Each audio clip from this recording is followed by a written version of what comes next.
আসসালামু আলাইকুম রহমতুল্লাহ। বন্ধুরা, সৌদি আরবে অনেকেই আছেন পাসপোর্ট রিনিউ করতেছেন, বাট বর্তমানে যাদের কাছে এমআরপি পাসপোর্ট আছে, আপনাদের কারোই এমআরপি পাসপোর্ট রিনিউ দিচ্ছে না, দূতাবাস থেকেও দিচ্ছে না, জেদ্দা কনসুলেট থেকেও দিচ্ছে না। সেক্ষেত্রে আপনারা কি করবেন বা কিভাবে ই পাসপোর্টের জন্য অনলাইনে আবেদন করবেন, আজকের ভিডিওতে আমি আপনাদের A to Z একদম সহজ স্টেপে দেখাই দিব। বন্ধুরা, ই পাসপোর্ট আবেদন করার জন্য আপনারা সর্বপ্রথম গুগলে চলে যাবেন, ওখানে গিয়ে সার্চ করবেন ই পাসপোর্ট পিডি। সবার প্রথমে যে ওয়েবসাইটটি দেখবেন, দেখুন এখানে epassport.gov.bd, এই ওয়েবসাইটে চলে যাবেন। যাওয়ার পর দেখুন এটা হচ্ছে হোম পেজ। এখানে প্রথমে যারা নতুন আছেন, সবাই নতুন থাকবেন, প্রথমে একটা অ্যাকাউন্ট ক্রিয়েট করতে হবে। কিভাবে অ্যাকাউন্ট ক্রিয়েট করতে হয় আমি সেটা দেখাই দিচ্ছি। আমার অলরেডি অ্যাকাউন্ট আছে, বাট তারপরও আপনাদের দেখাই দিচ্ছি যে কিভাবে এখানে আপনি অ্যাকাউন্ট ক্রিয়েট করবেন। এটা হচ্ছে ই পাসপোর্ট বিডির হোম পেজ। আপনারা অ্যাপ্লাই অনলাইন এখানে ক্লিক করবেন। এই যে দেখুন এখানে অ্যাপ্লাই অনলাইন, এখানে ক্লিক করবেন। ক্লিক করার পর are you applying from Bangladesh? No. তার নিচে সিলেক্ট কান্ট্রি, কোথা থেকে অ্যাপ্লাই করতে চান। যেহেতু আমরা সৌদি আরব থেকে অ্যাপ্লাই করতে চাই, আমরা এখানে দিব Saudi Arabia. Select Bangladesh mission, আপনি যদি জেদ্দা দূতাবাস থেকে করতে চান অথবা রিয়াদ দূতাবাস থেকে করতে চান এখানে সিলেক্ট করবেন। আমরা রিয়াদ সিলেক্ট করতেছি। এরপর আপনাকে একটা ভ্যালিড ইমেল দিতে হবে, তো আমরা এখানে একটা ভ্যালিড ইমেল নাম্বার দিয়ে দিচ্ছি। দেওয়ার পর আই এম এ হিউম্যান, এখানে ক্যাপচা কোডটি ফিল আপ করে দিবেন। কন্টিনিউতে ক্লিক করবেন। কন্টিনিউতে ক্লিক করার পর দেখুন এখানে আপনাকে পাসওয়ার্ড ক্রিয়েট করতে হবে। প্রথমে উপরে একটা পাসওয়ার্ড দিবেন, তার নিচে রিপিট পাসওয়ার্ড দিবেন, সেম টু সেম। আপনি যে পাসওয়ার্ডটি মনে থাকবে ওরকম একটা স্ট্রং পাসওয়ার্ড দিবেন। দেওয়ার পর আরেকটু নিচে স্ক্রলিং করবেন। এখানে আপনার নাম দিবেন, আপনার পাসপোর্টে যে নাম আছে সেম টু সেম ওই নামটি দিবেন। এই যে surname, enter your last name, এখানে আপনারা পুরো নামটা দিবেন, তাহলে দেখবেন প্রথমে পুরো নাম নিয়ে নেবেন। আমি লিখে দেখাচ্ছি, নামটা দেখাচ্ছি, অনেকে এখানে ভুল করে। এই যে এন্টার ইউর ফার্স্ট নেম, এখানে ফার্স্ট নেম দিবেন, এবং লাস্ট নেম এখানে আপনার লাস্ট নেম দিবেন। তার নিচে কান্ট্রি কোড দিবেন, সৌদি আরবের নাম্বার দিবেন। এখানে ক্যাপচা কোডটি ফিল আপ করে দিবেন, I M a human. Fill up করার পর ক্রিয়েট এ অ্যাকাউন্ট এখানে ক্লিক করবেন, তাহলে আপনার ই পাসপোর্ট বিডির জন্য একটা অ্যাকাউন্ট ক্রিয়েট করা হয়ে যাবে। এবার আসি অ্যাপ্লাই করবেন কিভাবে। কিছুক্ষণ আগে আমরা যে ইমেল এবং পাসওয়ার্ড ক্রিয়েট করছি ওটা অবশ্যই আপনারা মনে রাখবেন অথবা খাতায় লিখে রাখবেন। আমি আবার হোম পেজে চলে যাচ্ছি। সিং ইন যে অপশনটি আছে এখানে ক্লিক করবেন। এই যে দেখুন ডান পাশে যে সিং ইন যে অপশনটি আছে এখানে ক্লিক করবেন। ক্লিক করলে ইমেল অ্যাড্রেস এবং পাসওয়ার্ড চাইবে, যে পাসওয়ার্ডটি ক্রিয়েট করছেন। আমার এখানে অলরেডি সেভ করা আছে, আমি এখানে কন্টিনিউ করে আমার সেম ইমেল এবং পাসওয়ার্ডটি দিয়ে দিব। দেওয়ার পর I M a human, captcha কোডটি অবশ্যই ফিল আপ করা লাগবে। যে সিং ইনে ক্লিক করব। সিং ইনে ক্লিক করলে এখানে আমাকে আমার মূল আইডিতে নিয়ে যাবে যেটা আমি ক্রিয়েট করছি। দেখুন এখানে তিনটে অপশন আছে, apply for a new E passport, এখানে ক্লিক করবেন। সবার প্রথমে পাসপোর্ট টাইপ, এখানে অর্ডিনারি পাসপোর্ট দিবেন, অফিসিয়াল পাসপোর্ট দিবেন না, আপনারা দিবেন অর্ডিনারি পাসপোর্ট। তার নিচে পাসপোর্ট ইনফরমেশন, এখানে আপনি আপনার ইনফরমেশন দিবেন। যদি I apply for my self এখানে ক্লিক করেন, তাহলে আপনি যে নাম দিয়ে আইডি ক্রিয়েট করছেন এখানে ওই নামগুলো অটোমেটিক ফিল আপ হয়ে যাবে। তো আমরা এটা করতেছি না, আমরা নিজে নিজে এটা ফিল আপ করতেছি। সিলেক্ট জেন্ডার, মেল দিচ্ছি। Given name as per previous passport, আপনার পাসপোর্টে আপনার নামটি যেভাবে আছে ঠিক সেম টু সেম এভাবে দেবেন। এখানে আমি ফার্স্ট নেম দিচ্ছি এবং নিচে লাস্ট নেম দিয়ে দিচ্ছি। তারপর সিলেক্ট এ প্রফেশন, আপনারা এই জায়গায় অনেকে ভুল করে, আপনারা যদি এখানে প্রফেশন অন্যটা দেন তাহলে আপনার পাসপোর্টের খরচ বেশি আসবে। চেষ্টা করবেন এখানে হয় ড্রাইভার, যদি ড্রাইভার হন ড্রাইভার দিতে, আর যদি অন্য পেশা হয় তাহলে লেবার দেওয়ার চেষ্টা করবেন। আমি এখানে লেবার দিয়ে দিছি। লেবার দিলে আপনার পাসপোর্টের খরচ অনেক কম আসবে। সিলেক্ট কান্ট্রি কোড, এখানে আপনি আপনার সৌদি আরবের নাম্বারটি দেবেন। আমি আমার সৌদি আরবের নাম্বারটি দিয়ে দিচ্ছি এখানে। এবং সিলেক্ট কান্ট্রি বার্থ, এটা অটোমেটিক সিলেক্ট করা আছে। সিলেক্ট ডিস্ট্রিক্ট অফ বার্থ, আপনি কোন জেলায় বা আপনার জন্মস্থান কোন জেলায় ওটা ফিল আপ করে দিবেন। তার নিচে আপনার জন্মসালটিও দিয়ে দিবেন। তো এগুলো খুবই সহজ, আমি এগুলো ফিল আপ করে নিচ্ছি, আপনাদের আর দেখাচ্ছি না। এই পেজটি ফিল আপ হয়ে গেলে সেভ অ্যান্ড কন্টিনিউ এখানে ক্লিক করব। একদম খুব কুইকলি দেখাই দিচ্ছি। অ্যাড্রেস, এখানে কিসের অ্যাড্রেস দিবেন সেটা আমি বলে দিচ্ছি। অনেকে অ্যাড্রেসে ভুল করে, আপনারা এখানে পার্মানেন্ট অ্যাড্রেস, আপনার বাংলাদেশের অ্যাড্রেস দিবেন এখানে, বুঝছেন? পার্মানেন্ট অ্যাড্রেস, এখানে আপনি আপনার বাংলাদেশের অ্যাড্রেস দিবেন, আপনার পাসপোর্টে যেভাবে দেওয়া আছে ঠিক সেইভাবে দিবেন। আপনারা দেখবেন যে আপনাদের পাসপোর্টে আপনাদের অ্যাড্রেস দেওয়া আছে, ওই অ্যাড্রেস অনুযায়ী এখানে সব কিছু ফিল আপ করে দিবেন। তো এগুলো ফিল আপ করা সহজ, আমি এগুলোও দেখাচ্ছি না, জাস্ট বলে দিচ্ছি যে কোথায় কোনটা দিবেন। থানা, উপজেলা, আপনার পোস্টাল কোড। আরেকটা কথা বলে নিই, অনেকে পোস্টাল কোড কোথায় সেটা জানেন না। আপনারা আপনাদের এনআইডি কার্ডের পিছনের পার্টে দেখবেন পোস্টাল কোড লেখা থাকবে, অথবা যদি কেউ পোস্টাল কোড খুঁজে না পান, আপনি আপনার জেলার নাম লিখে গুগলে সার্চ করলে আপনার পোস্টাল কোডটি পেয়ে যাবেন। তো এখানে আমি ডাকঘর, পোস্ট অফিস সব কিছু সিলেক্ট করে দিচ্ছি। দেওয়ার পর যে জিনিসটা সবাই ভুল করে আমি ওটা দেখাই দিচ্ছি আপনাদের। এই যে অ্যাড্রেসে এসে প্রেজেন্ট অ্যাড্রেস, এখানে অনেকেই বাংলাদেশের অ্যাড্রেস দিয়ে দেয়, বা অথবা এখানে টিক মার্ক দিয়ে দেয়। টিক মার্ক দিবেন না, প্রেজেন্ট অ্যাড্রেসে আপনি আপনার সৌদি আরবের অ্যাড্রেস দিবেন। আবারও বলতেছি, এই জায়গায় অনেকেই ভুল করে। আপনারা প্রথমে যে অ্যাড্রেস ফিল আপ করবেন ওখানে বাংলাদেশের অ্যাড্রেস দিবেন আপনার পাসপোর্ট অনুযায়ী, এবং প্রেজেন্ট অ্যাড্রেসে সৌদি আরবের অ্যাড্রেস দিবেন। তো আমি এখানে সৌদি আরবের অ্যাড্রেস দিয়ে দিচ্ছি। যদি কেউ পোস্টাল কোড খুঁজে না পান অবশ্যই গুগল করে নেবেন, পেয়ে যাবেন। বাংলাদেশ মিশন, এখানে আপনি কোথা থেকে আপনার পাসপোর্টটি আবেদন করতে চান, আমরা রিয়াদ দিচ্ছি, আপনার চাইলে জেদ্দাও দিতে পারেন, আপনার যেখানে সুবিধা হয়, যেটা আপনার খুব কাছে ওটা দিবেন। এরপর সেভ অ্যান্ড কন্টিনিউতে ক্লিক করি। আইডি ডকুমেন্টসে দুইটা অপশন থাকে এখানে, ন্যাশনাল আইডি অথবা বার্থ রেজিস্ট্রেশন নাম্বার। হয় ন্যাশনাল আইডি অথবা আপনার জন্ম নিবন্ধন দিয়ে এখানে আবেদন করতে পারবেন। আপনাদের ন্যাশনাল আইডির সাথে যদি আপনার পাসপোর্টের সম্পূর্ণ মিল থাকে তাহলে আপনি এখান থেকে আবেদন করেন ন্যাশনাল আইডি দিয়ে। যদি মিল না থাকে অবশ্যই জন্ম নিবন্ধনের সাথে যদি মিল থাকে তাহলে জন্ম নিবন্ধন দিয়ে আপনারা আবেদন করবেন। এখানে এসে অনেকে আমাদেরকে কমেন্টস করে যে ভাই আমার জন্ম নিবন্ধনও মিল নাই, ভোটার আইডি কার্ডের সাথেও মিল নাই, তাহলে আমি কি করব? তাহলে আপনার করণীয় হচ্ছে আপনার পাসপোর্ট অনুযায়ী একটা জন্ম নিবন্ধন অনলাইন করে নেন বাংলাদেশ থেকে। এটা একদম সহজ, 2-3 দিন বা 1 সপ্তাহের মধ্যে পেরে যাবেন। যেহেতু আপনার আইডি কার্ড সংশোধনে অনেক ঝামেলার ব্যাপার, আপনারা আপনাদের পাসপোর্টের সাথে হুবহু মিল রেখে একটা জন্ম নিবন্ধন করে নেন বাংলাদেশে। করার পর এখানে এসে জন্ম নিবন্ধন দিয়ে আবেদন করবেন। আজকে যে আবেদনটি আমি করতেছি, আমি ওনার এনআইডি কার্ড দিয়ে আবেদন করতেছি। ওনার একটু প্রবলেম হয়েছে, আমি বলি। আবেদন করার পর আমি ভিডিওটা বানাচ্ছি। ওনার যে এনআইডি কার্ড দিয়ে আমরা আবেদন করছি, ওনার এনআইডিতে শুধুমাত্র এক অক্ষর নাম ভুল ছিল।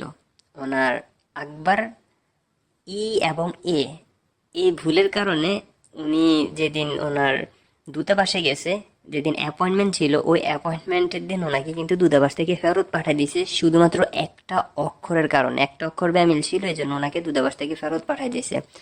অনেক, প্রায় 200-300 রিয়ালের মতন গাড়ি ভাড়া খরচ হয়ে গেছে, এক পয়সার কাজও হয় নাই।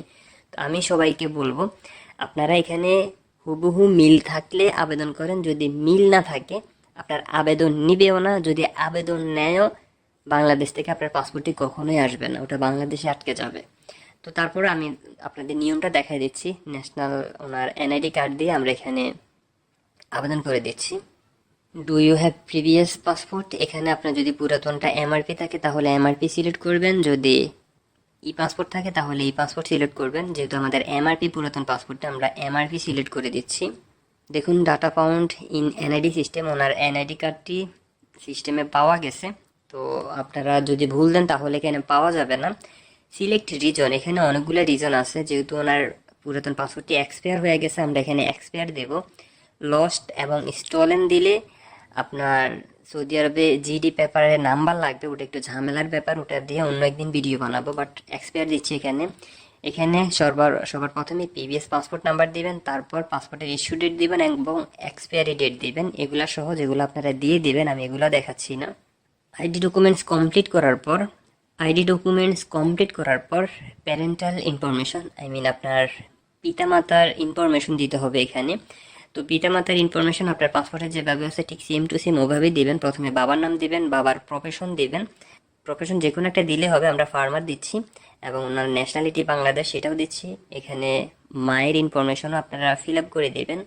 প্রথমে মায়ের নাম দিবেন, তারপর পেশা দিবেন হাউসওয়াইফ, এবং ন্যাশনালিটি দিচ্ছি বাংলাদেশ।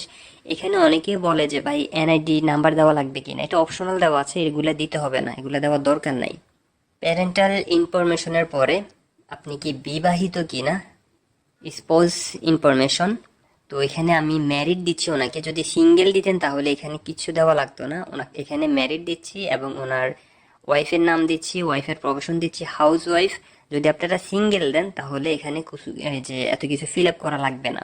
ইমার্জেন্সি কন্ট্যাক্টে আপনারা যে কোনো, যে আমি এখানে ফাদার সিলেক্ট করে দিচ্ছি, আপনারা যে কারো নাম দিতে পারেন এবং একটা ফোন নাম্বার দিবেন ভ্যালিড। যদি কখনো প্রয়োজন পড়ে ওনারা বাংলাদেশে ওই ফোন নাম্বারে কল দিবে। এখানে ইমার্জেন্সি কন্ট্যাক্ট কার সাথে করবে সব ডকুমেন্টস আমরা দিয়ে দিচ্ছি। আমি একদম হাতে কলমে দেখাচ্ছি না, এগুলো আপনারা নিজেরাই ফিল আপ করতে পারবেন। এই যে সিটি, ভিলেজ, হাউস, এগুলো আপনারা আপনাদের পাসপোর্ট দেখে দেখে ফিল আপ করে নিন। আমার পুরাতন ভিডিও দেওয়া আছে, ওখানে একদম ডিটেলসে দিছি, বাট আজকে ডিটেলসে দিব না। নাম্বারটি অবশ্যই বাংলাদেশের একটা ভ্যালিড নাম্বার দিবেন। সেভ অ্যান্ড কন্টিনিউতে ক্লিক করব। এরপর পাসপোর্ট অপশন, আপনি কীরকম পাসপোর্ট চাচ্ছেন, পাসপোর্টের কত পেজে চাচ্ছেন। আমরা এখানে বেসিক্যালি 48 পেজ, ইটস ওকে।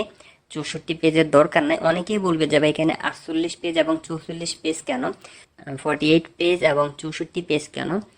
এটা হচ্ছে অনেকে দেখবেন মাল্টিপল বিষয় নিয়ে যায়, তো সিল মারতে মারতে অনেকের পাসপোর্টের পিসটা শেষ হয়ে যায়। তাদের ক্ষেত্রে 64 পেজের দরকার। আপনি 64 পেজ সিলেক্ট করলে আপনাকে টাকা বেশি দিতে হবে, তো আমরা সেটা সিলেক্ট করতেছি না। এখানে 48 পেজ দিচ্ছি এবং ভ্যালিডিটি দিচ্ছি 10 বছরের। দেখুন এখানে $50 আসছে।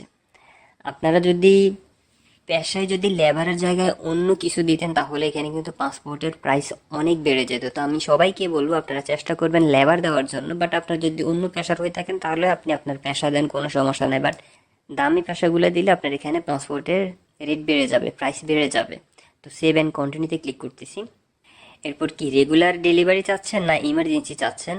Express delivery. রেগুলার ডেলিভারির টাইম হচ্ছে আপনি 28 দিন বা 1 মাসের মধ্যে আপনার পাসপোর্টটি পেয়ে যাবেন, এবং এক্সপ্রেস ডেলিভারি এটা টাইম হচ্ছে 10 থেকে 15 দিনের মধ্যে আপনি আপনার পাসপোর্টটি হাতে পেয়ে যাবেন। তো আমরা রেগুলারে দিচ্ছি, আমাদের এত ইমার্জেন্সির দরকার নাই। এরপর আপনাকে ডেট সিলেক্ট করতে বলতেছে। দেখুন এখানে কিন্তু খালি নাই। আরেকটা কথা বলে নেই, যদি আপনারা এক্সপ্রেসে দেন তাহলে কিন্তু খুব তাড়াতাড়ি ডেট পেয়ে যাবেন। যাদের ইমার্জেন্সি দরকার আপনারা এক্সপ্রেসে দিলে দেখবেন যে এখানে আরও আগের ডেট পেয়ে যাবেন। বাট রেগুলার দিলে একটু আপনাকে হয়তো 10 দিন 12 দিন অপেক্ষা করতে হবে। 10 দিন 12 দিন বা 15 দিন 20 দিন পরে অ্যাপয়েন্টমেন্ট পাবেন। তো সমস্যা নেই, আমরা এটাই দিচ্ছি। টাইম সিলেক্ট করে দিচ্ছি, কয়টায় যাব, 12টা। তারপর 7 কন্টিনিউ। দেখুন কমপ্লিট হয়ে গেছে। এখন আমাদেরকে বলতেছে যে এগুলা ভালো করে চেক করে নিতে। আপনারা অবশ্যই আবার রিভিউ করে নেবেন। এখানে প্রায় 15 মিনিটের মতো সময় দেবে আপনাকে রিভিউ করার জন্য। ভালো করে চেক করে দেখবেন যে কোনো ইনফরমেশন ভুল আছে কিনা। তো আমরা চেক করে দেখতেছি কোনো ভুল নাই। যেখানে টার্মস অ্যান্ড কন্ডিশন অ্যালাউ করে দিচ্ছি। Confirm and proceed to payment, এখানে ক্লিক করব। ক্লিক করার পর দেখুন এখানে টাইম দেখাচ্ছে, বাট এখানে কিন্তু অফলাইন ছাড়া অনলাইনে পেমেন্ট করার কোনো সিস্টেম নাই। আপনাকে সরাসরি গিয়ে পেমেন্ট করতে হবে। দেখুন পাসপোর্ট প্রাইস $50, অনলাইন পেমেন্ট এটা বন্ধ আছে, তো অফলাইনে পেমেন্ট করতে হবে। আমরা এখানে দেখুন অ্যাপ্লিকেশন সাবমিটেড, আমাদের অ্যাপ্লিকেশনটা কমপ্লিট হয়ে গেছে। এখন এখান থেকে আপনারা এই যে দেখুন 8 নম্বরে প্রিন্টেড অ্যাপ্লিকেশন ফর্ম, এটা প্রিন্ট করতে হবে। এটা টোটাল 3 পেজের হয়। এই যে আমরা অ্যাপ্লিকেশন ফর্মটি প্রিন্ট করে নিচ্ছি। এটা জাস্ট পিডিএফ ফাইলটা আমি ওনার হোয়াটসঅ্যাপে পাঠিয়ে দিচ্ছি, যার জন্য আবেদনটি করছি। দেখুন এটা টোটাল 3 পেজের হয়, আপনারা এটা অবশ্যই প্রিন্ট করে নেবেন। এরপর আরেকটা দরকার হয় সামারি প্রিন্ট, ওটা কোথা থেকে প্রিন্ট করবেন সেটাও দেখাই দিচ্ছি। অনেকে এটা প্রিন্ট করতে পারে না। এই যে দেখুন এখানে দেখুন অ্যাপ্লিকেশন সামারির নিচে প্রিন্ট সামারি যে অপশনটি আছে এটা হচ্ছে 1 পেজের। এখানে ক্লিক করে এই যে সামারি প্রিন্টটাও প্রিন্ট করে নেবেন, এটাও দরকার হবে। এই যে এটা আমি পিডিএফ আকারে সেভ করে নিচ্ছি। তো আমাদের এখান থেকে টোটাল এই দুইটা প্রিন্ট করতে হবে। প্রথমটা হচ্ছে 3 পেজের অ্যাপ্লিকেশন ফর্ম, এবং আরেকটা দরকার হবে সামারি প্রিন্ট, ওটা 1 পেজের হয় বা 2 পেজের হয়। তো এই দুইটা আপনারা প্রিন্ট করে নেবেন। আপনাদের আকামার ফটোকপি লাগবে, পাসপোর্টের ফটোকপি লাগবে, এবং যদি জন্ম নিবন্ধন দিয়ে আবেদন করেন জন্ম নিবন্ধনের ফটোকপি লাগবে। কেউ যদি এনআইডি কার্ড দিয়ে আবেদন করেন আপনার এনআইডি কার্ডের ফটোকপি লাগবে। দ্যাটস এনাফ, আর কিছু লাগবে না। ওখানে যাবেন, যাওয়ার পর পেমেন্টটা আপনাদের ক্যাশ করতে হবে। আপনারা অবশ্যই ক্যাশ নিয়ে যাবেন সাথে করে। সেবাকা হয়তো নেয় না এখানে, আপনাকে ক্যাশ পেমেন্ট করতে হবে। তো ক্যাশ নিয়ে যাবেন সবাই। আর ওখানে যাওয়ার পর কি কি হয় আমি প্রথমে বলে দিই আপনাদের স্টেপটা। ফার্স্ট হচ্ছে আপনারা সিরিয়ালে দাঁড়াবেন 3 নম্বর কাউন্টারে। দাঁড়ানোর পর ওনারা আপনাদের যে অ্যাপ্লিকেশন ফর্ম এটা দেখবে ঠিক আছে কিনা। যদি ঠিক থাকে তাহলে আপনাকে একটা সিগনেচার করে দিবে। পরবর্তীতে যাবেন, ওখানে গিয়ে পেমেন্ট করবেন। পেমেন্ট করার পর তারপরে অন্যখানে যাবেন, ওখানে আপনাদের চোখের ফিঙ্গার নেবে, আপনাদের ছবি তুলবে এবং হাতের ফিঙ্গার নেবে। ফিঙ্গার নেওয়ার পর কাজ কমপ্লিট, চলে আসবেন। ইন অ্যাভারেজ হয়তো 1.5 থেকে 2 ঘন্টা সময় লাগবে, খুব বেশি সময় লাগে না। আমি নিজেও দূতাবাসে গিয়ে এই পাসপোর্টের আবেদন করে আসছি। যদি ভিড় না হয় আপনি 2-2.5 ঘন্টার মধ্যে আপনার কাজ সেরে চলে আসতে পারবেন। তো আপনারা চাইলে এভাবে ই পাসপোর্টের জন্য আবেদন করতে পারেন। এরপরে যদি কারো কোনো প্রবলেম হয় অবশ্যই কমেন্ট বক্সে আমাদেরকে কমেন্টস করবেন, আমরা ইনশাল্লাহ আপনাদের রিপ্লাই দিব। বন্ধুরা, ভিডিও ভালো লাগলে অবশ্যই লাইক অ্যান্ড শেয়ার করবেন। ভালো থাকবেন সবাই, আল্লাহ হাফেজ, বাই বাই।